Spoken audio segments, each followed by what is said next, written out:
Hey everyone, welcome to the 200th episode of Strange New Worlds, a science and Star Trek podcast. I am so proud to be your host. My name is Mike Wong. To celebrate this milestone, I think we'll do something special today. I'm going to read a paper 3 colleagues and I published last year in the journal Nature. Now, this isn't your ordinary science article filled with dry facts and figures. This is a commentary piece written by myself, my fellow astrobiologists Emilie Lafleche and Julia DeMarines, and ethicist Chelsea Haramia. It's titled, How to Chart a Moral Future for Space Exploration. It's perhaps no surprise that I've found myself thinking about space ethics these days, given that I'm a huge Star Trek fan. As much as we love the science of Star Trek on this show, the stories in Star Trek are not usually about science. Rather, it's far more common for any given episode of Trek to tackle some kind of ethical dilemma that the crew encounters on their voyages. Just as the science in Star Trek isn't always spot on, the ethics in Trek isn't always so great. But nonetheless, on the whole, Star Trek tries to paint an optimistic future for humanity. And the question on my mind is, how do we pave the way from where we are now to that Star Trek future? Now, of course, one feature of the Star Trek future is that we find ourselves in a giant galactic federation of planets, full of friendly alien species. As an astrobiologist, my scientific work is devoted to advancing the search for life beyond Earth. I go into the lab every day in hopes of helping humanity reach the day when we definitively make first contact with alien life. But a few years ago, I started wondering, what happens the day after that? How will we choose to treat that alien life, the environment that it calls home? And how will we choose to treat extraterrestrial environments and phenomena that we deem, to the best of our knowledge, to be lifeless? These are questions that science alone cannot answer. So in 2023, I started a little astrobioethics collective. And last year, in 2025, we put out our first publication. Today on Strange New Worlds, I'm going to read that article. And next time on the podcast, we'll play an interview that I did with my friends over at the Dice in Mind podcast, hosted by Jason Kaufman and Bradley Brown, where we discuss this astrobioethics paper, its origins, and what it all means for the future of space exploration. Ready? Engage. How to Chart a Moral Future for Space Exploration. A Nature comment article by Chelsea Haramia, Emilie Lafleche, Julia DeMarines, and Michael L. Wong. Mars is a failed Earth. It is common enough to hear such perspectives expressed in reference to our planetary neighbor's lack of Earth-like qualities, including a thick atmosphere, plate tectonics, oceans, and a biosphere. As far as we know, the surface of Mars is hostile to and devoid of life, and so is most of outer space. Now would be a good time to reconsider this attitude. We are at a pivotal moment in the history of space exploration. Over the past several decades, the search for extraterrestrial life has shifted from the idle anticipation of technologically advanced aliens contacting or visiting Earth to the active development of scientific missions that seek signs of such life in the solar system and beyond. Numerous ongoing and upcoming missions have been tasked with searching for signs of habitability and life in the cosmos, presaging what could be a golden age of astrobiology, the study of alien life. Meanwhile, the rising influence of private space corporations is bringing human spaceflight into a new, commercially driven age. Using technologies developed by companies such as SpaceX and Blue Origin, U.S. astronauts aim to head once more to the moon as part of NASA's Artemis program, which could act as a stepping stone for missions to Mars and beyond. Other countries, including China, have similar ambitions or might develop their own programs. As human influence extends farther, broader ethical guidelines are needed for the exploration and treatment of extraterrestrial environments and phenomena. Rarely is any value ascribed to what space contains beyond the purely instrumental, how it furthers our knowledge of the cosmos or boosts human ambitions. Here, we argue that assessing what deserves our moral consideration in outer space requires a more expansive set of factors that can contribute to moral value than those that have generally been applied through our current terrestrially based thinking. That, in turn, must inform how we set about exploring space and preserving what we find there. As moral agents, humans have a general obligation to respect what is morally valuable. When considering questions about moral value, a distinction has conventionally been made between an object's instrumental value, its worth as a means to an end for something else, and its intrinsic value, its value for its own sake. Most ethicists would say that objects that have only instrumental value do not have moral value. In this way of thinking, humans are generally considered hugely intrinsically valuable. Our mere existence should be enough for us to feel obliged to treat each other well. By contrast, money is only instrumentally valuable, because its worth is derived solely from its use in human-human exchanges. It does not deserve moral consideration for its own sake. Objects can have multiple forms of value at once. A tree, for instance, might be considered intrinsically valuable as a living thing, but also instrumentally valuable as a source of food, oxygen, lumber, and shade.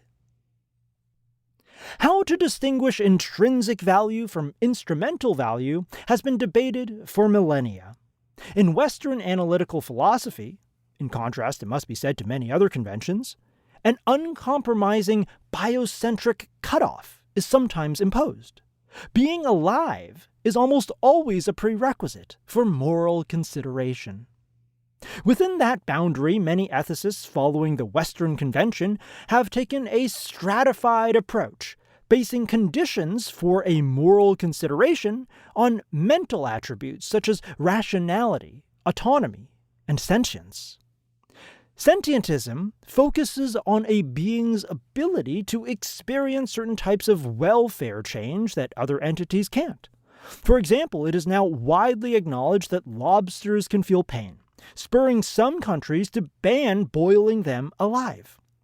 By contrast, ratiocentrism proposes that only rational creatures, those with the capacity to act through reasoning rather than only on instinct, should be given moral consideration. Such accounts can reinforce a hierarchical view of intrinsic value, with humans either placed at the pinnacle or given preference. Some philosophers, for example, have argued that animals other than humans that are sophisticated enough to participate in human society, such as dogs and horses, or to be social themselves, chimpanzees and bonobos for instance, sit just below humans in this hierarchy. Beings that do not display signs of neurological sentience, such as plants and microorganisms, occupy the bottom rung. This life bias in approaches to moral value has limitations when looking further afield. Our planet, with its abundance and diversity of life, is special in some ways, as far as we know. Outer space, by contrast, is devoid of life and of sentient, rational beings, or at least those parts of outer space that we are likely to explore on any reasonable timescale seem to be. But it is a leap in reasoning from seeing that Earth is special to concluding that only Earth is special, and that there is little, if anything, of moral value in outer space. We argue that a one-dimensional hierarchy of moral value misses the interconnected webs of nature's generative forces.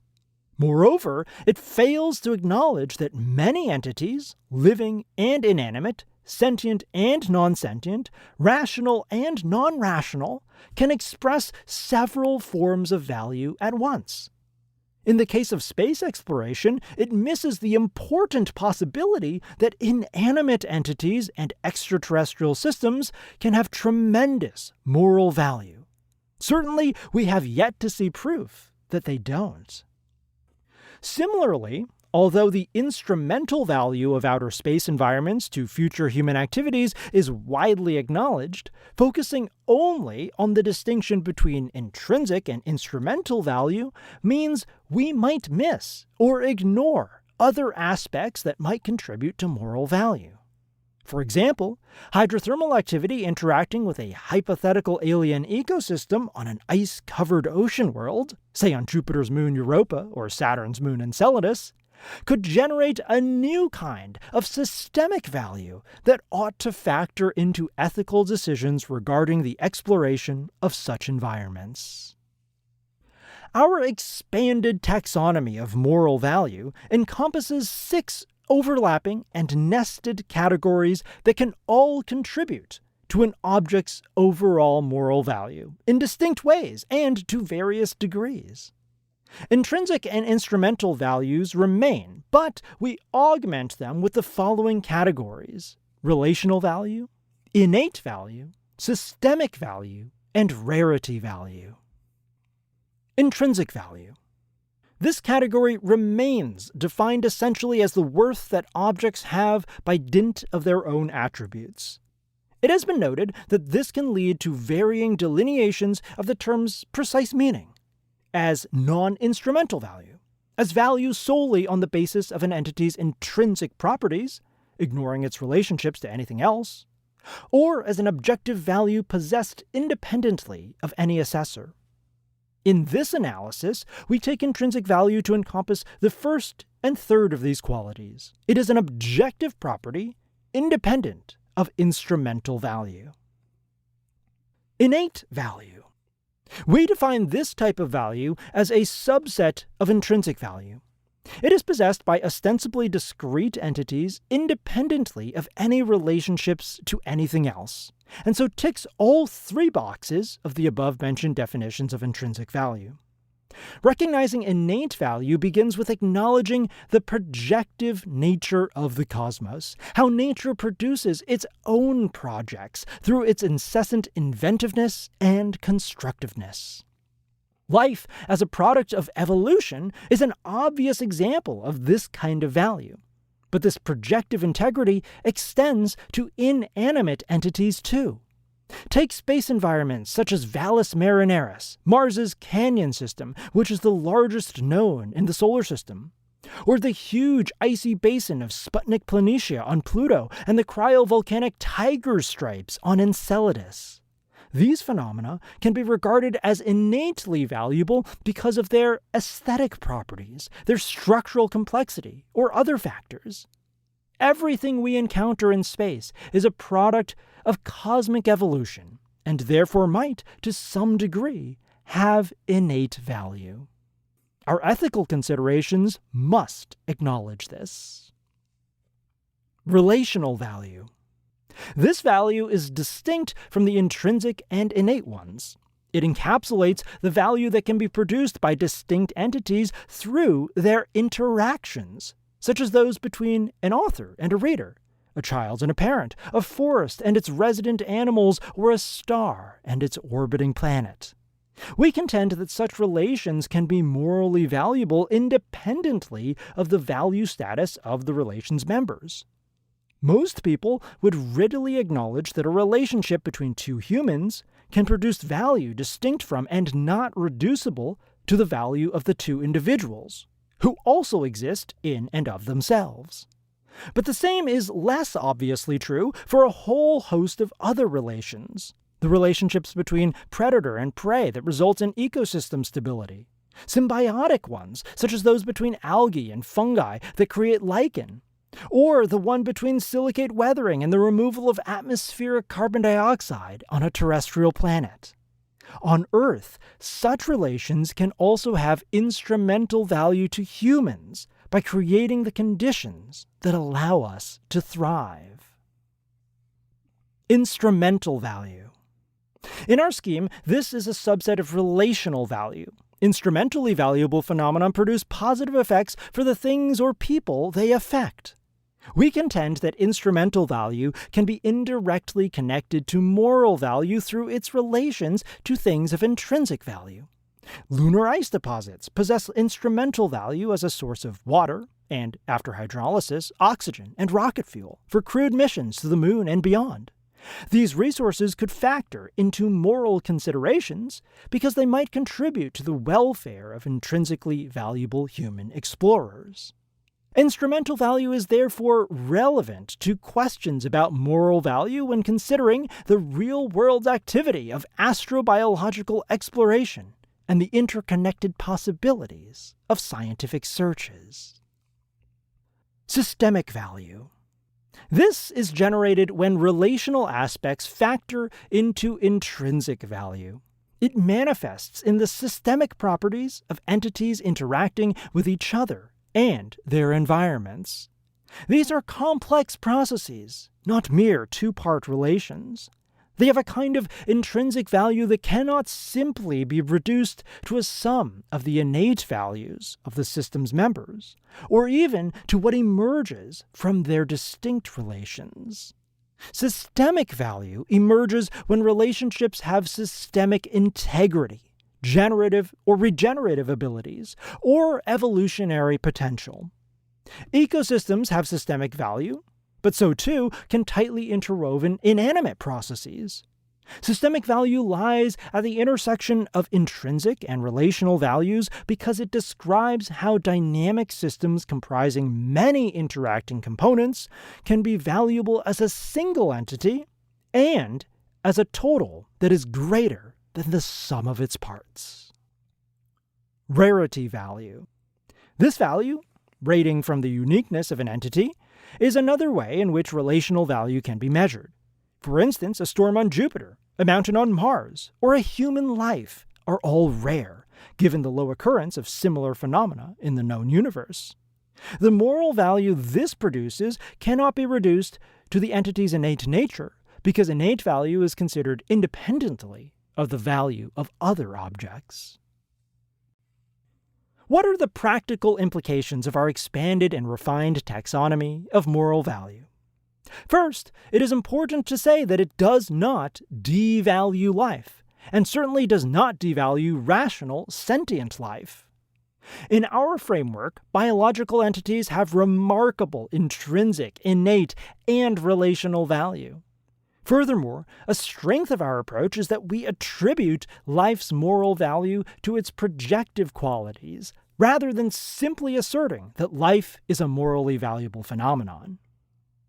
Broadening the scope of morally relevant attributes allows us to see how various phenomena beyond life can be morally valuable for different reasons. Take the perspective, Mars is a failed Earth. What if, instead, we took the view that Mars didn't fail at becoming Earth, but succeeded at becoming Mars? This latter view means that we would recognize the planet's morally relevant attributes and respect it on its own terms. Acknowledging the multiplicity of moral value is thus just the first step toward charting an ethical future for space exploration. Future activities in space should seek to balance, preserve, and promote the various types of moral value. There is no universal formula for achieving this goal. How to balance competing values will vary from case to case. But decisions must be made with ethical goals operating alongside scientific, commercial, and political goals. As prime agents in the search for extraterrestrial life, and as beings capable of evaluating the moral implications of their actions, astrobiologists have a moral obligation to conduct their endeavors in ethically responsible ways. We hope that, in future, astrobiologists will have good reason to decide that maintaining the systemic or rarity value of Martian microbes supersedes the commercial value of mining their habitat, or even the scientific value of sequencing their DNA. Scientific and ethical adjustments spurred by the collaboration between astrobiologists and philosophers will not merely benefit space exploration, but will reorient humanity's ability to recognize value in Earth's complex webs of interactions. If we learn to treat extraterrestrial environments and phenomena with respect, and to balance competing values through careful reasoning, then we will have equipped ourselves with a moral framework that can better place human needs and desires in the context of climate and biodiversity crises. Ushering in such a conceptual shift also means acknowledging that scientific inquiry is not divorced from value. Values guide which research is funded, performed, and published, what natural environments are investigated and to what degree, whether and how much endemic life is perturbed, and what interplanetary destinations are visited, explored, and preserved. So that the societal and ethical implications of research can keep up with the pace of discovery, philosophical specialists should be embedded long-term with active scientists in interdisciplinary teams. Space agencies should allocate funds to integrate trained philosophers in ongoing and future astrobiological research, and create multidisciplinary advisory panels tasked with providing guidance on navigating ethical issues, particularly when it comes to developing missions. Scientists can highlight ethical decision-making in their research, and academic institutions should recognize scientists and philosophers who forge transdisciplinary collaborations. Finally, governments can ratify treaties that enshrine ethical principles of space exploration into law. Working together across the sciences and the humanities, we hope to pave the way to a future full of not just discovery, but also prosperity, based on sound moral principles. All right, that's our paper, How to Chart a Moral Future for Space Exploration. I've put a link to it in the show notes if you want to go and read it and look at the fun pictures and figures that accompanied the piece. As a recap, in case all of that went right over your head, we're essentially proposing a more expansive taxonomy of kinds of morally relevant attributes in the universe, including innate value, relational value, and systemic value. This kind of taxonomy means that we recognize that the universe isn't just made up of nouns, but also verbs of relationships and interactions in an interconnected web of being that in itself creates kinds of value that we must respect, kinds of entities that can suffer harm that we must try to avoid inflicting harm to, and a picture of the universe in which more than just living things deserve that kind of consideration. There's a lot more to say about this, so join us next time as I unpack this article with Jason Kaufman and Bradley Brown. Thanks again for listening to Strange New Worlds. I can't believe we've made it to 200 episodes. And until next time, see you out there.